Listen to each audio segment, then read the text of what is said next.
tinha falado para vocês, nós vamos iniciar hoje o estudo do envio das cartas às 7 igrejas do Apocalipse, né? No caso da província da Ásia, que hoje é o que corresponde ali à Turquia, tá?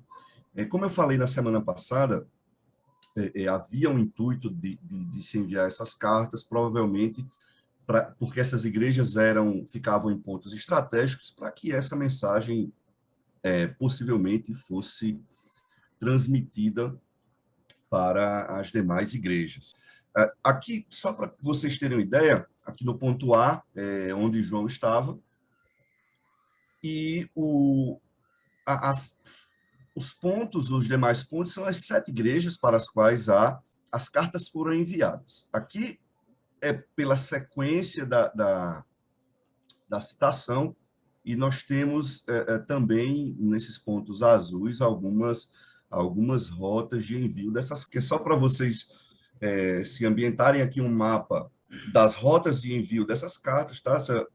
São as principais, em marrom, estão aí as principais estradas romanas. Esses pontinhos verdes são onde as igrejas se localizavam. Aqui onde tem um balãozinho embaixo, a ilha, tá? Esse é o mapa antigo. A capital, lá em cima, que era Bizâncio, hoje atual Istambul, tá?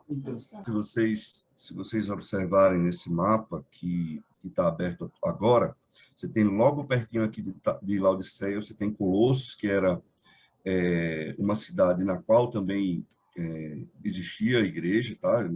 Nós temos aí a carta de Paulo aos Colossenses. Então, havia perto de todas essas comunidades, de todas essas igrejas, outras igrejas. E era importante e observem que é uma sequência, tá? É mais ou menos um movimento aí horário, né? Éfeso, Esmirna, Pérgamo, enfim.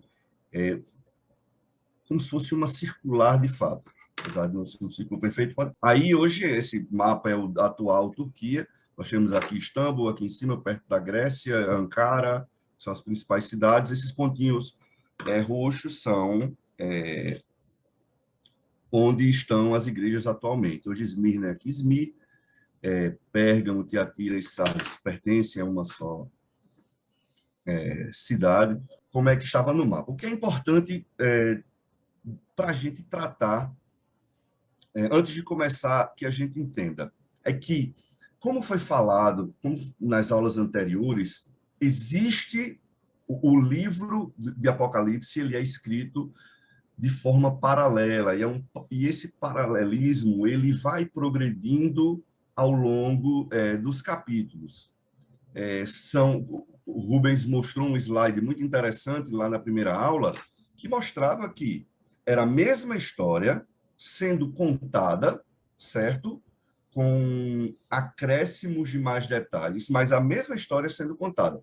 Então, por exemplo, no versículo 1 do capítulo 2, nós temos aqui a mesma citação que foi feita lá no 1,16 e também no versículo 13, da mesma forma que primeiro e último, que morreu e voltou a viver, espada de 2 gumes, lá no 16, é falado aqui no 2,8, e assim sucessivamente. Então, observem que as descrições que foram feitas lá no início, no capítulo 1, por isso a importância, eu reforço a importância de que o capítulo 1 esteja muito claro para todos. Veja que essas figuras, essas autodefinições de Cristo são aqui repetidas nesses 2 capítulos da frente, no caso, os capítulos 2 e capítulo 3. E, além disso, nós vamos ver, pronto, as 7 cartas apresentam com pequenas variações um padrão único. Como é que são? Essas 7 cartas possuem uma saudação e a citação do destino para onde ela foi enviada, a definição de Cristo, a autodesignação, aprovação da parte de Cristo em relação a condutas da igreja, condenação também de determinadas condutas, né? Só uma das igrejas, Cristo não faz nenhuma condenação.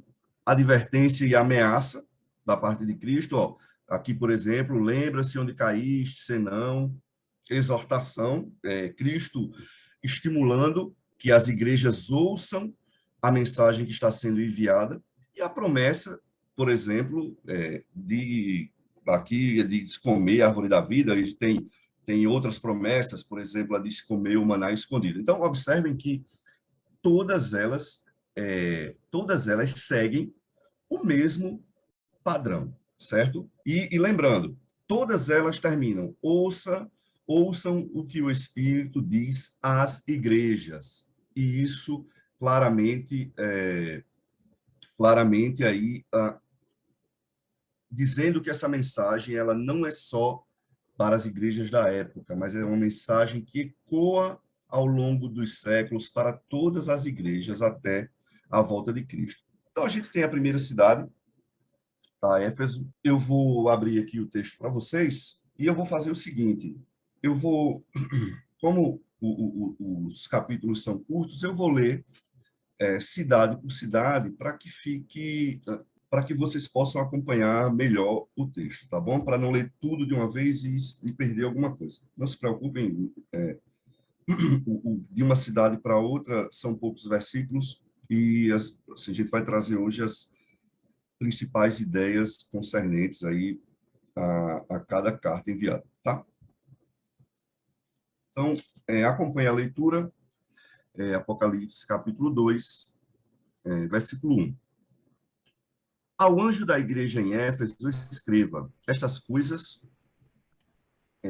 diz aquele que conserva na mão direita as 7 estrelas e que anda no meio dos 7 candelabros de ouro. Conheço as obras que você realiza, tanto o seu esforço quanto a sua perseverança.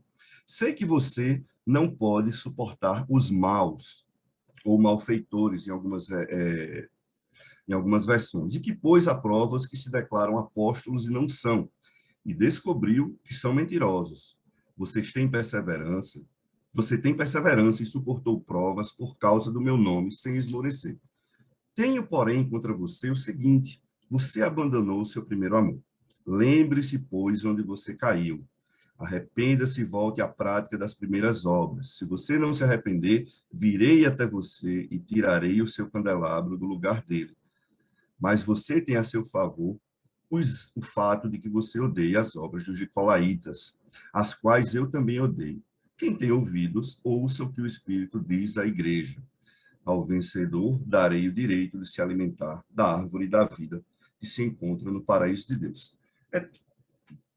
Dois ou três detalhes importantes do que foi escrito. Todas essas cartas, elas, na sua forma de escrita, elas chamaram a atenção para particularidades de cada cidade, de cada igreja e assim e dos locais onde elas estavam inseridas. Em Éfeso, por exemplo, nós temos uma cidade que dentre os templos pagãos, lá existia o templo de Artemis, que lá em Atos fala a Diana dos Efésios. É o próximo slide, Rubens. Aí é uma imagem desse templo. Aí é uma imagem desse templo computadorizada, tá? Mas era um templo algo absurdamente gigante, com medidas faraônicas. Então, dentro desse templo, acontecia de tudo. Além dos cultos pagãos, além de sacrifícios, prostituição cultural, dentro desse templo se acobertavam, se acobertava malfeitores na época, ladrões, assassinos, eles tinham guarida dentro desse templo. E aí é interessante que, quando a gente começa a ler a carta à igreja de Éfeso, há um contraponto muito claro, que quando Jesus fala: sei do seu esforço e sua perseverança, que vocês aí, nessa igreja, não podem tolerar, não toleram malfeitores. E percebam que há aí um paradoxo entre a principal divindade da cidade e o seu templo e a igreja a qual a carta é endereçada. E não só isso. Dentro dessa igreja, como eu falei, dentro desse templo, existia, no templo de Diana, existia prostituição cultural, existia sacrifício e se comia os sacrifícios aos ídolos. E Jesus aqui faz um elogio à comunidade de Éfeso. Diz, olha, vocês colocaram à prova aqueles que dizem apóstolos não são. Lá na frente eles vão falar dos que seguem Balaão, ele vai falar também da profetisa Jezabel e dos nicolaítas. Basicamente, esses três grupos que são citados aí nessas 7 cartas, esses três grupos eles faziam a mesma coisa. Eles tentavam convencer os crentes que, primeiro os falsos apóstolos, que receberam, que tinham revelações secretas, aí a gente tem a figura dos apóstolos gnósticos, e eles tentavam enganar os crentes daquela comunidade, os cristãos, de que não havia tanto problema assim de se comer esses sacrifícios feitos a ídolos, tá? E participar dessas festas. Então, veja que há um paradoxo entre o que a religiosidade da cidade e a comunidade. E um outro ponto aqui que é importante destacar é que Jesus disse, olha, entretanto, porém, eu tenho algo contra você. Você abandonou o seu primeiro amor. A igreja de Éfeso era uma igreja que já tinha entre 40 e 50 anos. Então, aquela primeira geração fervorosa da fundação da igreja, da comunidade, tinha passado. E essa segunda geração, ela já não trazia mais aquele fervor daquela primeira geração. Então, Jesus chama a atenção deles, diz, olha, é importante que vocês voltem, eles abandonaram o seu primeiro amor. Então, retomem o primeiro amor. Aquelas primeiras obras. Aí são os dois pontos que seriam importantes de destacar. E, ao final, ele diz, a vocês darei o direito de comer da árvore da vida, que se encontra no paraíso de Deus. Aí é o que hoje... pode adiantar, até a próxima cidade, essa foto é o que hoje corresponde às ruínas do templo. Aqui é um teatro, tá? Só para vocês irem aí entrando um pouco na história e no contexto da cidade. A próxima carta ela é para a igreja de Esmirna.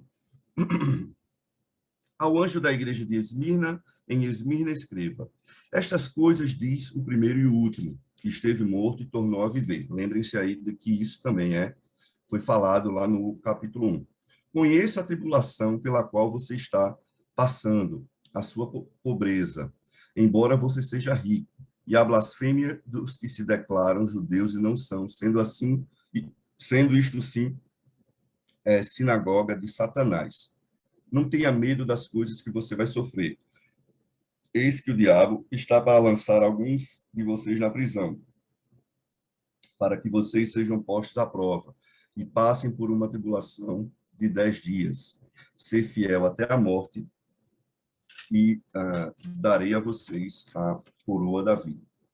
Essa cidade, não diferente assim de Éfeso, tá? Havia templos pagãos, por exemplo, para a deusa Roma, para Zeus e a deusa mãe dos deuses, que era Cibele.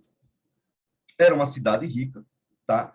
E havia uma ferrenha oposição aos cristãos por parte dos judeus, tá?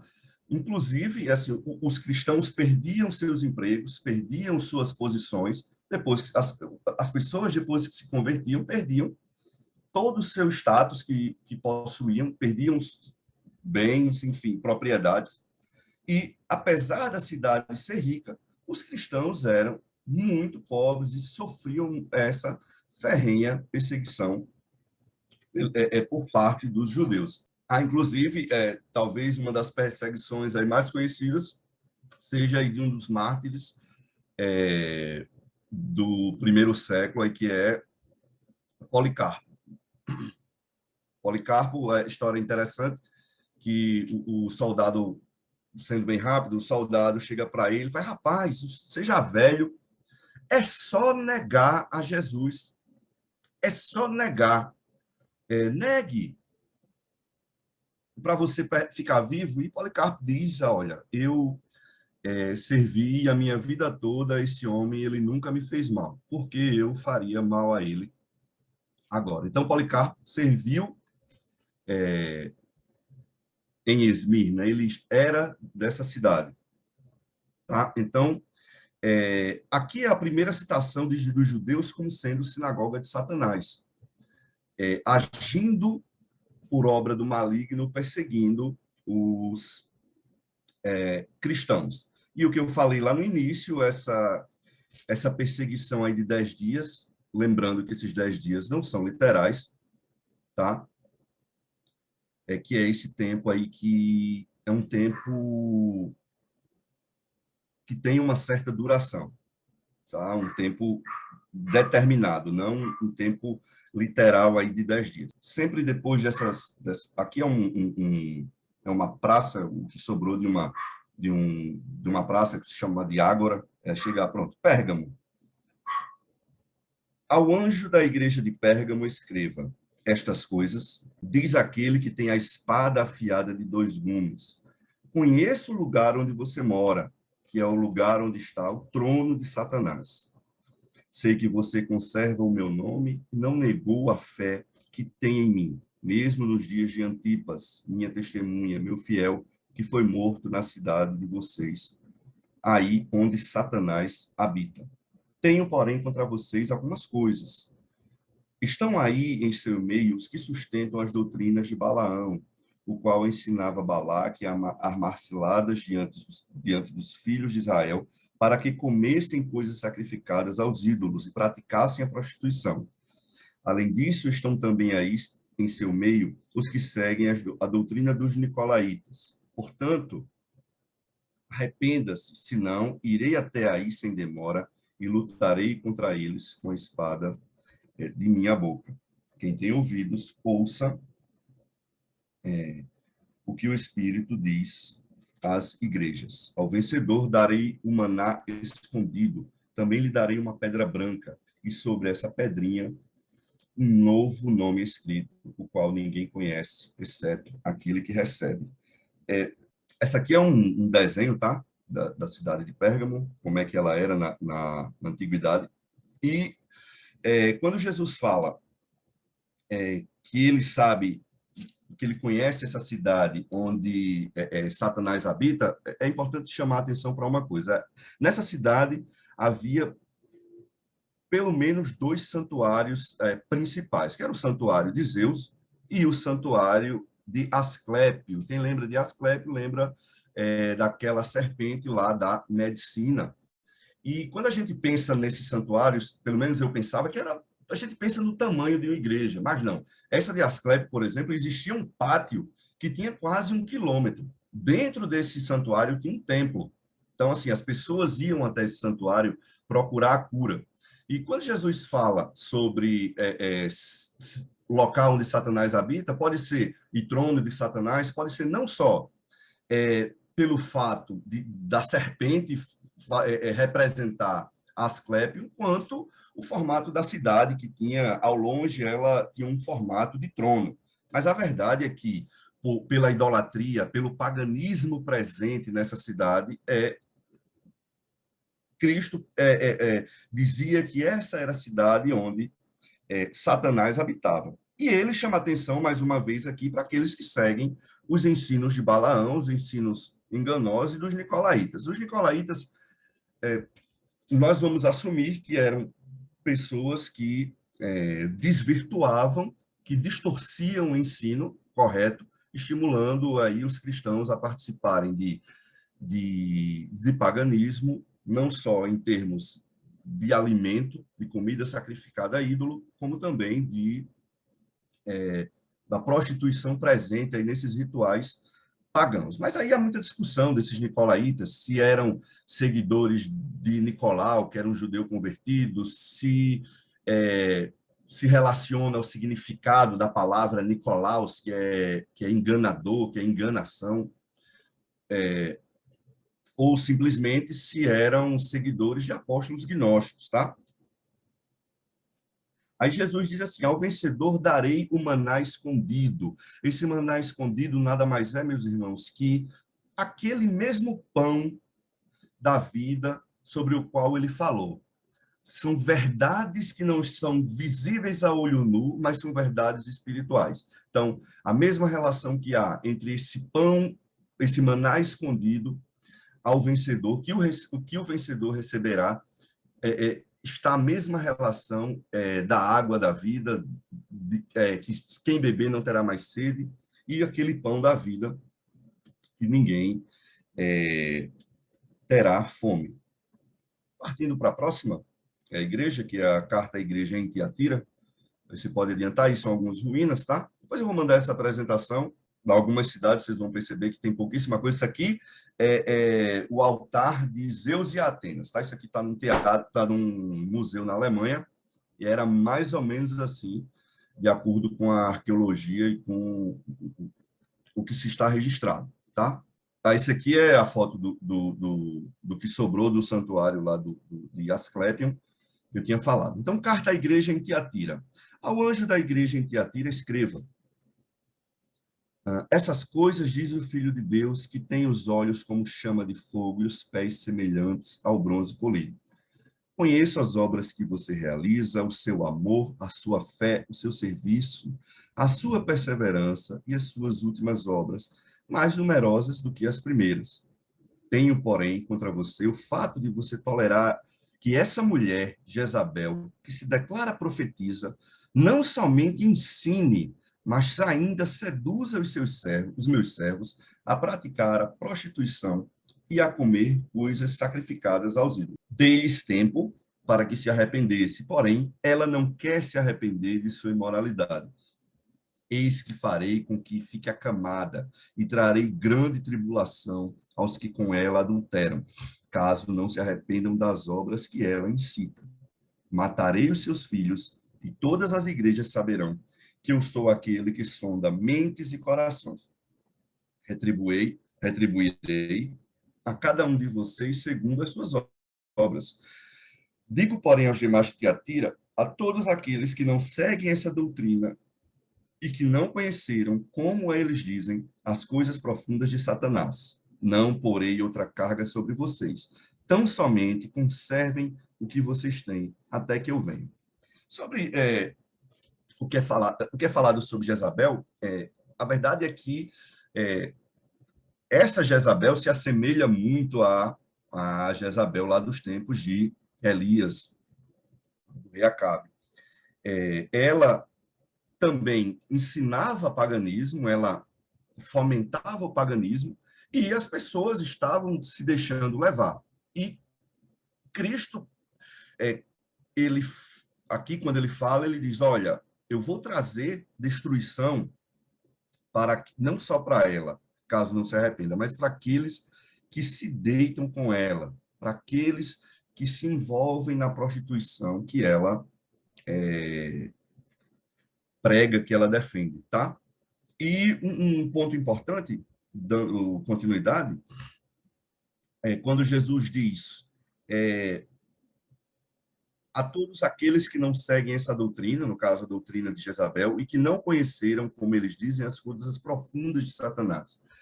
Aqui é um ponto interessante, meus irmãos, porque não só no Apocalipse, mas nas cartas de Paulo, é falado muito sobre falsos apóstolos que traziam um ensino, uma revelação diferente, única e profunda para eles. Tanto é que Paulo, em certa carta, ele é até irônico quando ele diz: olha, beleza que eu não sou, talvez eu não seja tão apóstolo assim como esses que estão falando aí.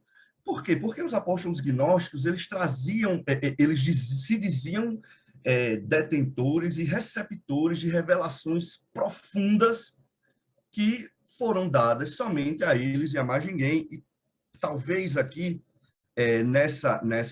no que foi escrito, Jesus esteja pontuando esse tipo de conhecimento profundo, mas que de Deus nada tinha. Mas, na verdade, era um conhecimento profundo de Satanás, do que havia mais oculto, mas de forma mentirosa, do que eles diziam receber. Só para fazer aí uma relação. Tá? E olha, vejam que interessante. Lá no início, Jesus diz: olha, eu sou aquele que tem olhos como chama de fogo.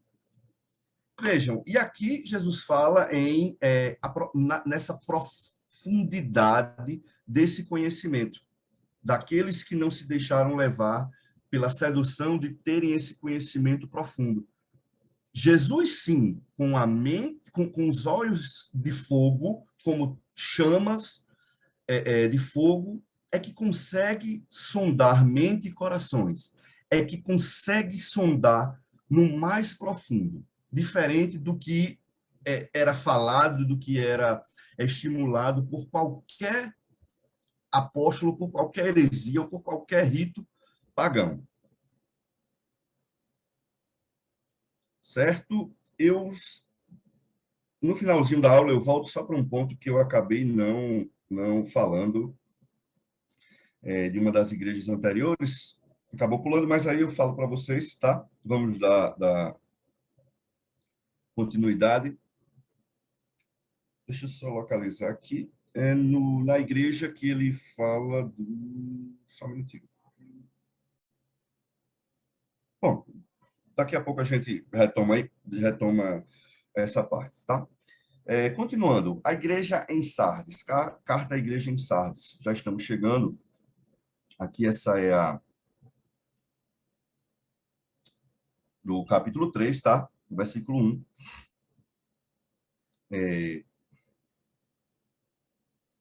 Ao anjo da igreja em Sardes, escreva: estas coisas diz aquele que tem os 7 Espíritos de Deus e as 7 estrelas. Conheço as obras que você realiza, que você tem fama de estar vivo, mas está morto. Fique vigiando e fortaleça o restante do que estava para morrer, porque verifiquei que as obras que você realiza não são íntegras na presença do meu Deus.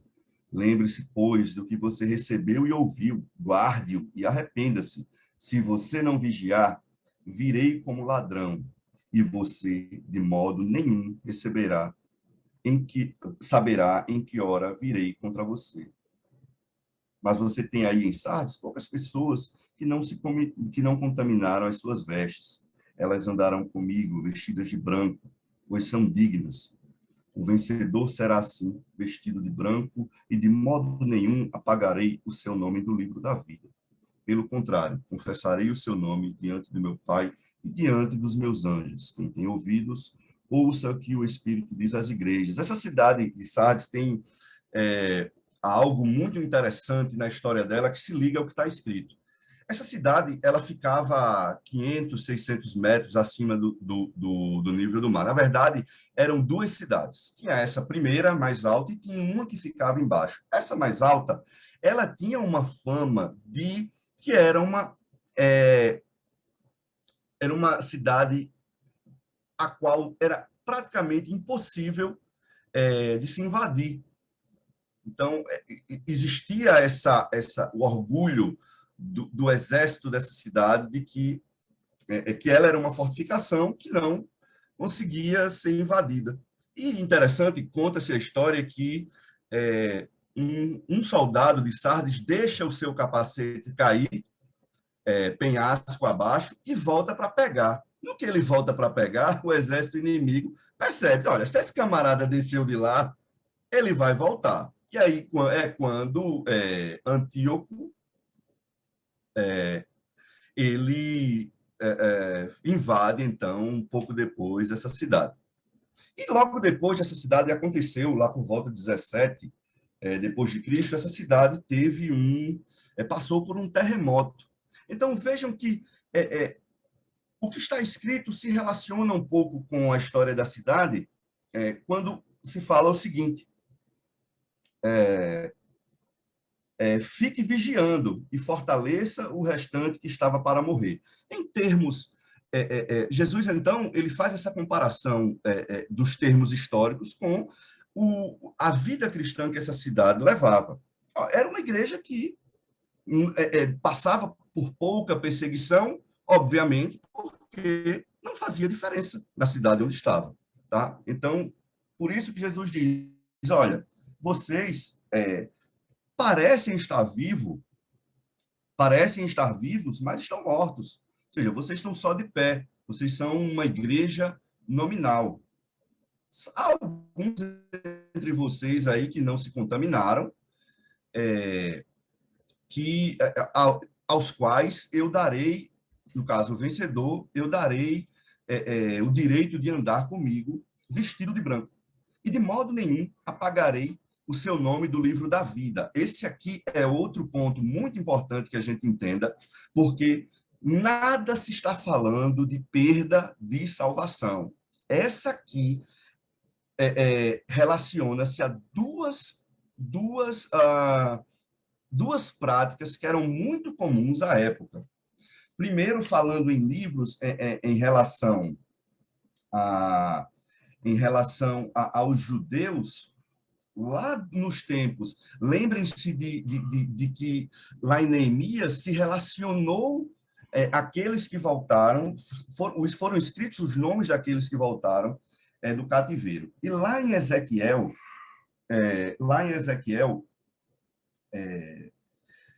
iniciou-se uma prática de retirar dos registros o nome daqueles que serviam como falsos mestres e falsos profetas. Quando a gente vai para a cultura romana, os nomes de ladrões, assassinos que eram condenados à morte, antes deles morrerem, o nome dessas pessoas era retirado dos registros nos quais estavam presentes. Então, Jesus faz um contraponto à cultura da época. Olha, de modo nenhum apagarei o nome do vencedor do livro da vida. Pode ser até que seu nome lá, vencedor, saia dos registros da cidade, mas no livro da vida, seu nome, de modo nenhum, será retirado. Estamos aí partindo para as duas últimas cidades. Diga, Rubens. Só chamando a atenção que essas igrejas eram igrejas do final do primeiro século, e veja que as igrejas foram fundadas aí pelos anos, talvez 40, 50, Isso. por aí, na época que Paulo... Então, eram comunidades aí de 50 e 60 anos. Nós estamos aí no ano 96, que é quando João está escrevendo essa carta, ou seja, em torno aí de 30, 40 anos depois.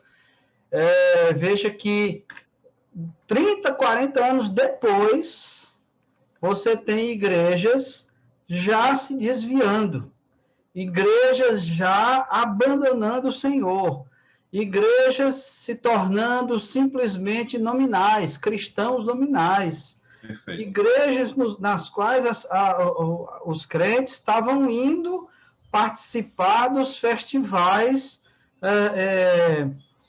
pagãos, não é? Ou seja, nada diferente do que acontece hoje em dia, nada do que aconteceu ao longo da história, mostrando, mais uma vez, que o Apocalipse é um livro para toda a história do cristianismo, né? Toda a história do cristianismo. E uma outra coisa importantíssima, qual foi a razão pela qual essas igrejas começaram a se desviar? Se desapegaram da palavra. É exatamente no momento em que a igreja deixa de ter a palavra de Deus como a sua regra única de fé e prática, ela vai se desviar. Foi isso que aconteceu no passado, na Idade Média, a partir do século V, século VI, começou a haver uma série de desvios, começou a haver uma série de importação de práticas pagãs e retomaram roupagens cristãs. Isso aqui já estava acontecendo. E aí, João adverte essas igrejas. E aí, uma coisa importante: Deus sempre dá a oportunidade para que a igreja se arrependa e volte às antigas práticas. Foi exatamente isso que aconteceu na Reforma. Quando a Reforma, homens resolveram voltar à Bíblia, voltar ao Novo Testamento. E nós corremos o mesmo risco. Se nós abandonarmos a palavra, nos desviaremos também, da mesma forma que essas pessoas se desviaram aqui. Vejam que até agora, a única cidade, a única igreja que se manteve fiel, até agora foi a igreja de Esmirna. Por quê? Porque eles se mantiveram firmes na palavra. Então, manter a palavra, estudar a palavra.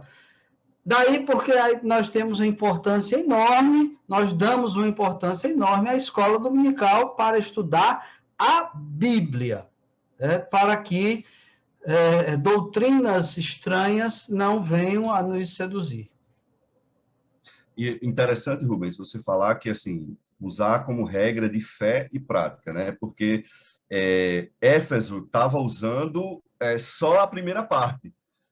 Veja que Éfeso recebeu o elogio de pôr à prova o falso ensino. Disse, olha, vocês mandaram bem, puseram à prova os falsos ensinos, dos ensinos dos nicolaítas, dos ensinos de Balaão. Vocês souberam analisar e perceber a heresia que estava tentando entrar na comunidade. Entretanto, vocês já não amam como antigamente. O fervor de vocês já não é mais como o primeiro. Então, vejam, isso é importante o que você falou, porque se nós fizermos uma relação com os tempos de hoje, tem muita gente, e a gente vê sobretudo nas redes sociais, discutindo muita teologia, e aqui que fique claro que o problema não está na teologia, é importante que nós tenhamos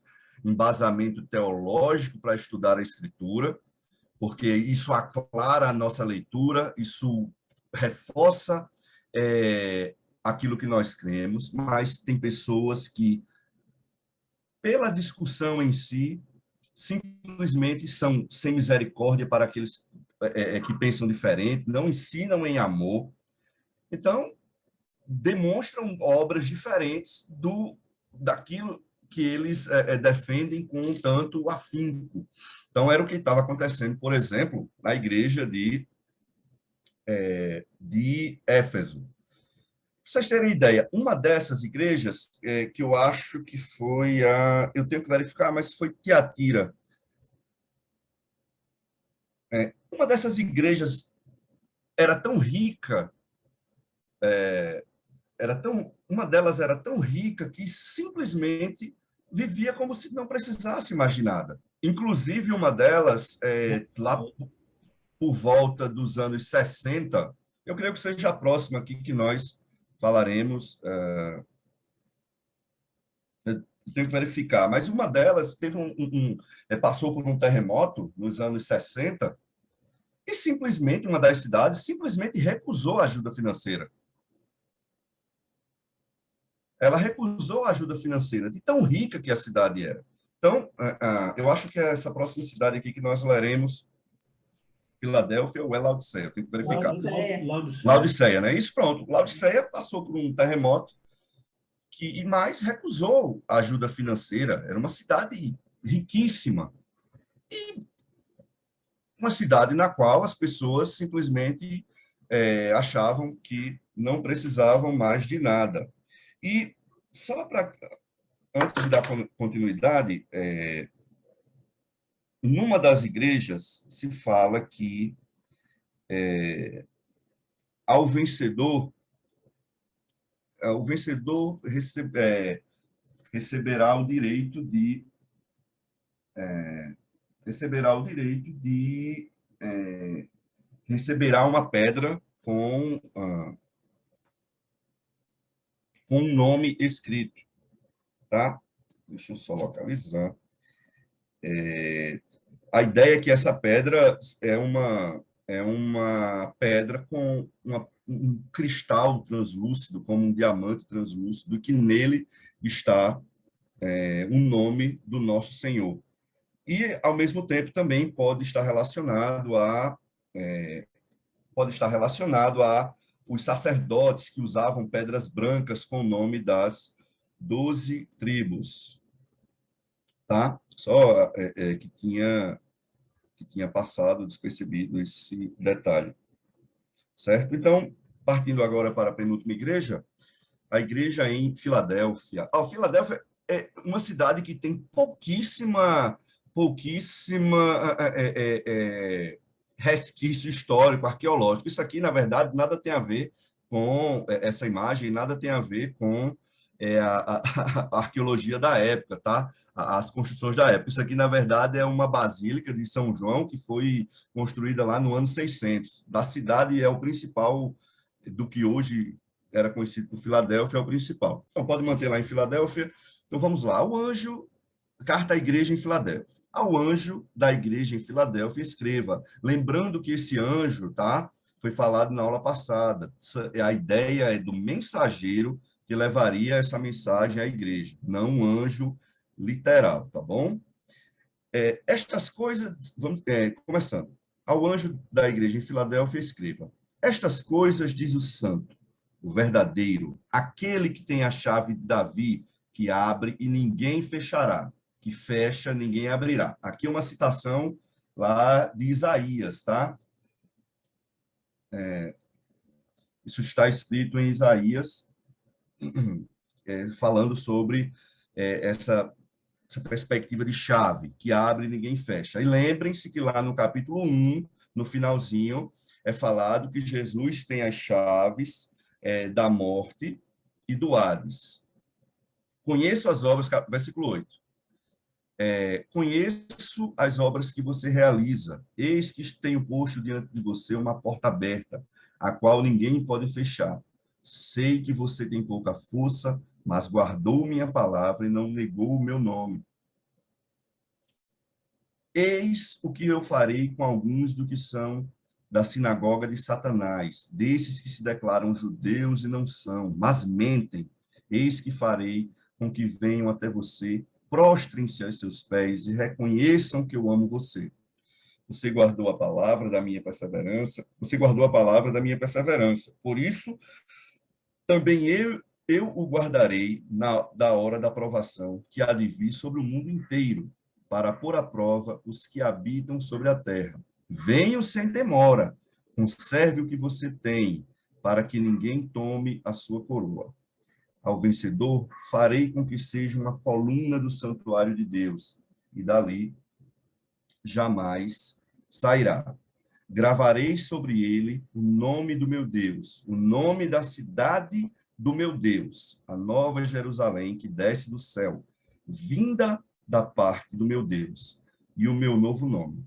Quem tem ouvidos, ouça o que o Espírito diz às igrejas. Vejam que Jesus ele só faz, ele chama a atenção, mais uma vez, é a segunda vez na qual os judeus são chamados de sinagoga de Satanás, tá?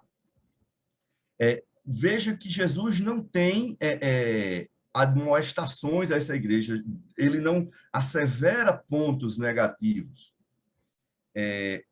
Ele diz, pelo contrário, que a palavra dele foi guardada com perseverança. Guardou a palavra da minha perseverança. Entretanto, havia judeus, como eu falei no início, que os perseguia, que perseguiam os cristãos, e era praticamente insuportável os cristãos viverem sob essa perseguição. Tá? Ao vencedor, versículo 12, farei com que seja uma coluna no santuário do meu Deus, e dali jamais sairá. Gravarei sobre ele o nome do meu Deus, o nome da cidade do meu Deus, a nova cidade, a nova Jerusalém que desce do céu. É interessante que, propositalmente ou não, a cidade de Filadélfia, ela teve 3 nomes diferentes ao longo de sua história. Quando a primeira cidade foi destruída, ela passou a se chamar de Neo Cesareia. Aí ela depois teve outro nome. Enfim, propositalmente ou não, aos que perseverarem, foi prometido que seria gravado o nome de Deus numa coluna no seu santuário, e que dali jamais sairia. E também estaria gravado o nome da cidade do meu Deus, a Nova Jerusalém. Pegando um gancho com o que o Rubens falou, Laodiceia, na primeira metade do século XX, era o único lugar entre as 7 cidades que ainda possuíam comunidades cristãs. Eram 5. Não sei como é que está hoje, mas até a primeira metade do século XX, 5 comunidades cristãs ainda existiam nessa cidade. E uma cidade que perseverou na palavra, certo? Partindo agora para a última carta, que é a carta à igreja de Laodiceia, essa aí é a que tem assim uns detalhes interessantes também a serem tratados. Quando nós chegarmos, a gente vai falar direitinho a respeito deles. Vamos lá. Versículo 14. Ao anjo da igreja em Laodiceia escreva: estas coisas diz o Amém, a testemunha fiel e verdadeira, o princípio da criação de Deus. Conheço as obras que você realiza, que você nem é frio nem é quente. Quem dera você fosse frio ou quente. Assim, porque você é morno e não é nem quente nem frio, estou a ponto de vomitá-lo da minha boca. Você diz: sou rico, estou bem de vida e não preciso de nada. Mas, na verdade, você é um infeliz, miserável, cego e nu. Aconselho que você compre de mim ouro refinado pelo fogo, para que você seja de fato rico. Compre vestes brancas para se vestir, a fim de que a vergonha da sua nudez não fique evidente. E colírio para ungir os olhos, a fim de que você possa ver. Eu repreendo e disciplino aqueles que amo. Portanto, seja zeloso e arrependa-se.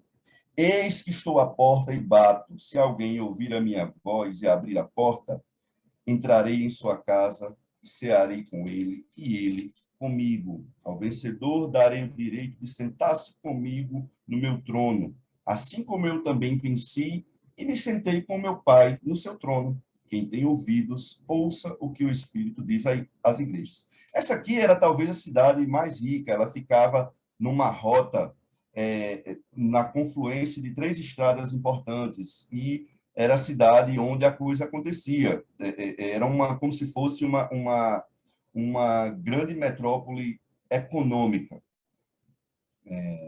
Uma cidade que assim, havia uma movimentação muito grande de economia, e era famosa pelas questões das águas revigorantes, as águas termais e as águas que traziam minerais, que eram águas frias, mas que eram ricas em minerais que faziam bem para a saúde. Essas águas vinham de 2 cidades, que era Hierápolis e Colossos, tá? E elas faziam por uma série de tubulações, aí nas imagens o Rubens passou, essas águas eram canalizadas. Além disso, era uma cidade que possuía importância na medicina, nelas fabricavam colírio e também na parte Isso aí, a partir dessa imagem. Essas são algumas tubulações. E também era uma cidade conhecida por fornecer lã negra, certo? Só que e uma cidade, portanto, muito rica. Foi essa, inclusive, que nós falamos agora há pouco, que recusou uma ajuda financeira no terremoto por volta dos anos 60 depois de Cristo. Então, vejam que era uma cidade muito rica. Só que Jesus diz: olha, você diz aí, eu não preciso de nada. Sou rico, estou bem de vida e não preciso de nada. Um detalhe interessante é que alguns pais da igreja, quando escrevem sobre essa cidade, dizem que esse trecho é um dito popular. É como se fosse algo inerente à cidade. Olha, a gente é rico, não precisa de nada. Mas Jesus diz: olha, vocês da riqueza que vocês acham que tem, vocês são pobres, cegos. Esse colírio que vocês fabricam aí só serve para os olhos físicos. Vocês são cegos, essa lã não veste vocês em nada, vocês são nus espiritualmente. Aconselho que vocês comprem de mim ouro. E aqui, continuando, ele diz: olha, comprem vestes brancas, dessas vestes aí que vocês vendem, que mexem com a economia de vocês, que não serve para nada, para vestir vocês espiritualmente. Comprem de mim vestes brancas, assim como também um verdadeiro colírio para os seus olhos, certo? E aí, versículo 20, eis que estou à porta e bato, se alguém ouvir minha voz e abrir a porta, entrarei em sua casa, cearei com ele e ele comigo. Antes de falar desse versículo, falando essas águas que eu falei, elas se encontravam, acho que todos sabem, se encontravam nessa cidade, eram canalizadas, e elas tinham objetivos diferentes. A água quente eram para as termais, era para aquele tratamento térmico, e a água fria era para ser ingerida. Mas quando essas águas se misturavam e ficavam mornas, ela não servia para nada. Nem ela seria ingerida morna, nem ela servia para cura térmica, como as águas de Herápolis, salvo engano, eu acho que era Herápolis e Colossos, era água fria, não é isso, Rubens? As águas de Herápolis, que eram quentes, quando estava morna, não servia para nada. Por isso que Jesus diz o seguinte: antes você fosse ou frio ou quente, antes que você tivesse pelo menos uma das serventias. Mas vocês espiritualmente não estão servindo para nada. E assim como a água morna que se mistura nessa cidade não serve para nada, eu estou a ponto. Aqui a graça do Senhor nesse detalhe que passa despercebido. Eu estou a ponto de vomitar. Jesus não diz que vomitou. É por isso que ele ainda dá a oportunidade de arrependimento. Arrependa-se. Eu estou a ponto de vomitá-los. E aí, no versículo 20, eis que estou à porta e bato. Esse versículo gera muita controvérsia, porque ele passou a vida toda sendo mostrado, ensinado, como se Jesus estivesse ali como um mendigo, clamando, batendo na porta do coração do homem, o homem dizendo: não, tem ninguém em casa não, não vai entrar não. Mas não é isso que acontece. O movimento entre o homem e Deus, ele não é uma sinergia. O homem não anda 50% para Deus andar os outros 50% em direção a ele. Sempre, e vocês podem constatar isso ao longo de toda a Bíblia, de Gênesis a Apocalipse, sempre foi Deus indo em direção do homem. Da mesma forma, Cristo indo em direção do homem, apresentando sua mensagem. Essa ideia de bater na porta é Cristo indo em direção. Se você abrir, se você ouvir a minha voz e abrir a porta, entrarei em sua casa e cearei com ele e ele comigo. Mas aqui há outro ponto dos mistérios de Deus, que é a parte da responsabilidade humana. Quem se lembra dos estudos de Hebreus, lembra do que está escrito, de que daqueles que deliberadamente recusaram. Cristo se movimenta, se as vendas dos olhos do homem caírem através do Espírito, Cristo entra nesse coração e ali vai cear. Mas ao homem de coração duro está a culpa. A responsabilidade é dele. E esse é um dos grandes mistérios que nós precisamos conviver e temos que conviver, que é uma realidade bíblica. A soberania de Deus na salvação e a responsabilidade humana. O homem não deixa de ser culpado porque não entendeu a mensagem do Evangelho. Rubens? Eu só queria, assim, chamar a atenção, mais uma vez, reforçar o que você já falou sobre essa questão do versículo 20, que sempre é utilizado como sendo Um escape arminiano, né? ou um versículo evangelístico, ou então uma prova bíblica do arminianismo, né, que é o homem que decide e tudo mais. Nós verifiquem, quem tem a NVI consegue ver com mais clareza do que quem tem a revista atualizada, que os versículos 19 e 20 formam um parágrafo. É um parágrafo, tem que ser lido todo. E se você ler todo o parágrafo, você vai compreender exatamente o que isso significa. Veja só, diz assim, começa no 19. Repreendo e disciplino aqueles que eu amo. Por isso, seja diligente e arrependa-se. Eis que estou à porta e bato. Se alguém ouvir a minha voz e abrir a porta, entrarei e cearei com ele e ele comigo. Não tem absolutamente nada de evangelização aqui. Tem um chamado a quê? Ao arrependimento. É uma palavra dirigida à igreja, a uma igreja que estava se desviando, uma igreja que estava abandonando o Senhor, uma igreja que espiritualmente não precisava de nada. Exatamente, que se achava o máximo. E então disse, se arrependa, você precisa se arrepender. Eu estou chamando aqui, estou aqui do lado de fora da igreja, estou querendo entrar na igreja, porque vocês estão me botando para fora. Perfeito, perfeito. Então, eu estou querendo entrar na igreja, a igreja é minha e o único que não consegue entrar sou eu. Ele está falando para a igreja e não para incrédulos. Repreendo, e ele diz, repreendo e disciplina aos que eu amo. Quem é que Jesus ama? A igreja. A igreja. Arrependa-se, igreja, arrependa-se. Deixa eu entrar, vamos cear, vamos voltar à nossa comunhão. Não sejam cristãos apenas nominais, de fachada.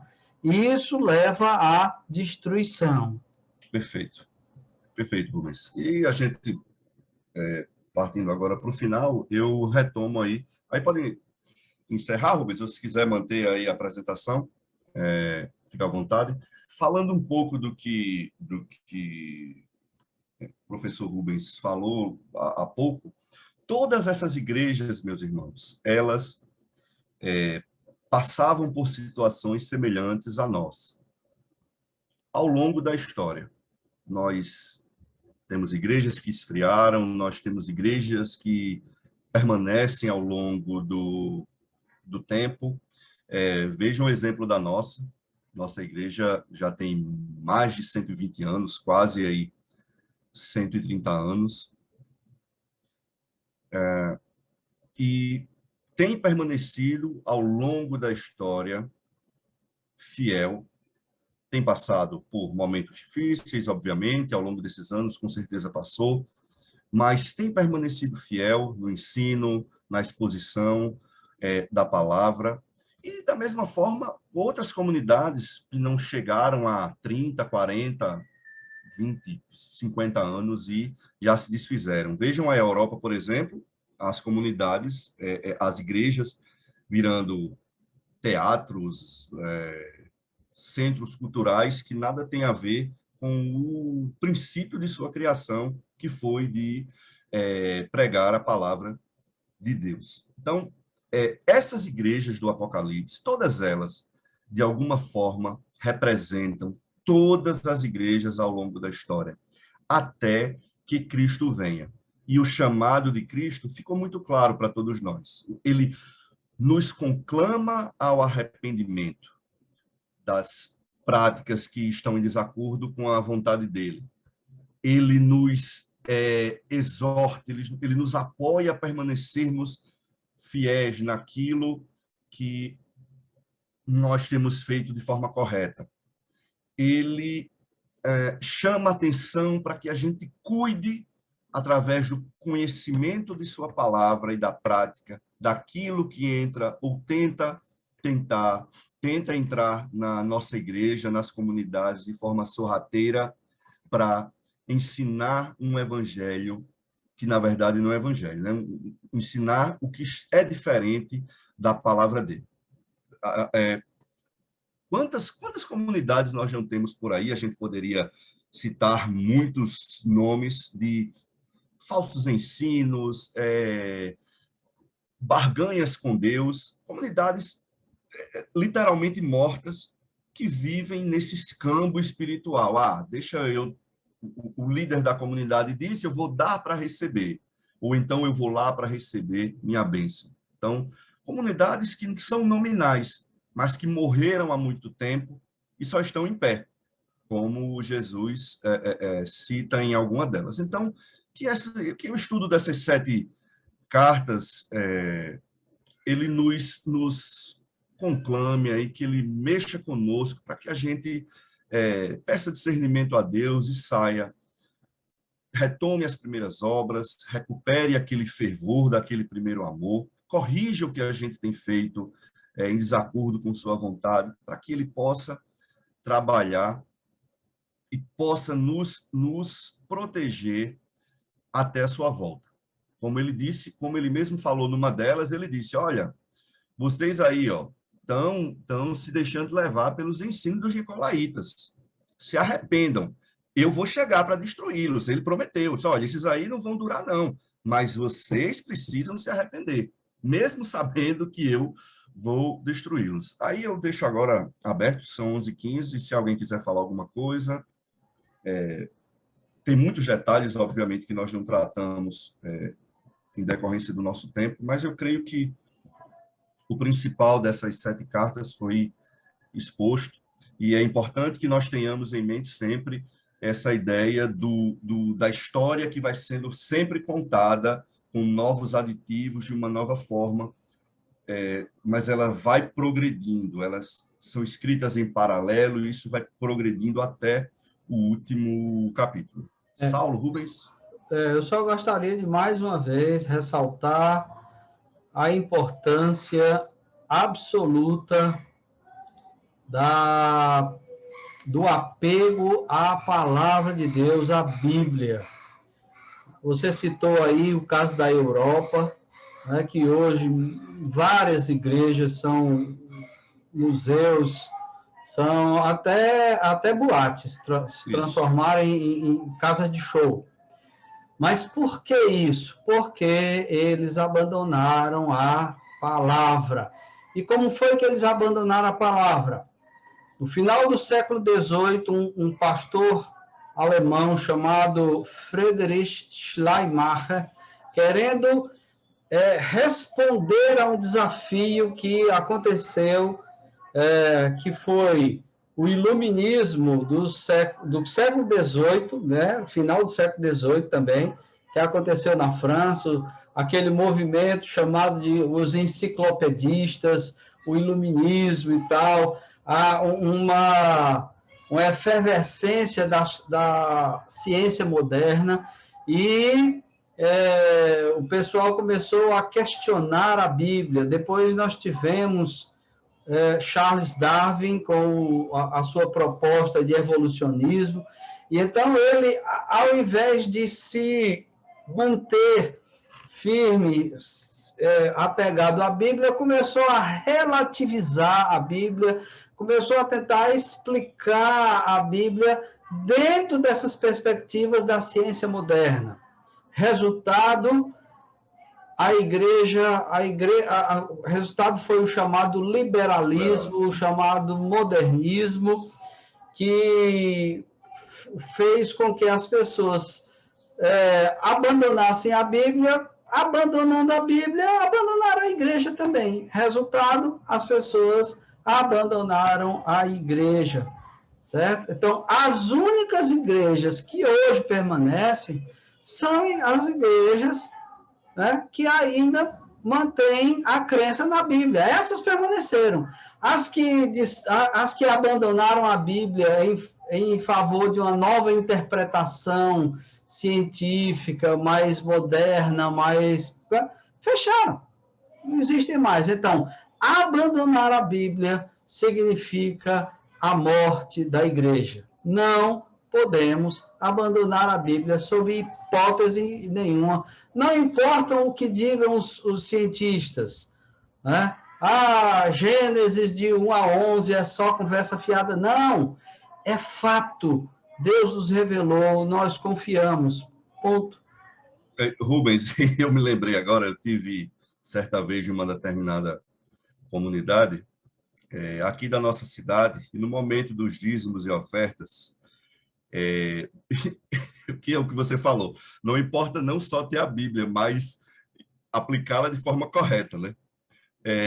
Um dos versículos para o momento do ofertório, a pessoa abriu a Bíblia no que Paulo fala lá sobre que a natureza geme em dores de parto pela vida. Aí eu já baixei um aqui, levantei o outro, né?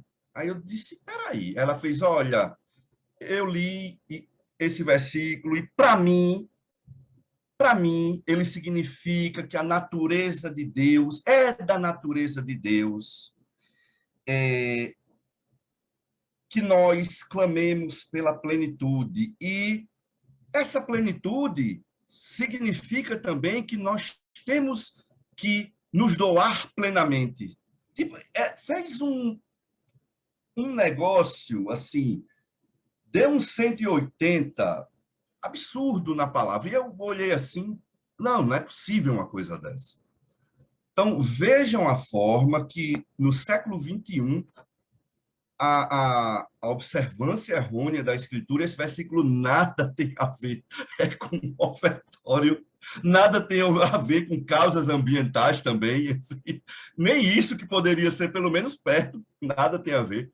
Então, observem a importância de, se temos permanecido até aqui, meus irmãos, é porque nós temos, apesar das nossas falhas, apesar da nossa carnalidade, da nossa humanidade, nós temos procurado nos permanecer fiéis ao que está escrito nesse livro. Tá? Eu agradeço, já são 11h20. Se alguém quiser falar mais alguma coisa, temos lá o nosso grupo de WhatsApp. Quem quiser tirar alguma dúvida, pode mandar para mim no privado, me ligar, ou então mandar lá no nosso grupo, e nós ficaremos muito satisfeitos em auxiliá-los. Ok, meus amigos? Ok, obrigado. Tenham um excelente domingo. Deus os abençoe. Tchau, tchau, gente.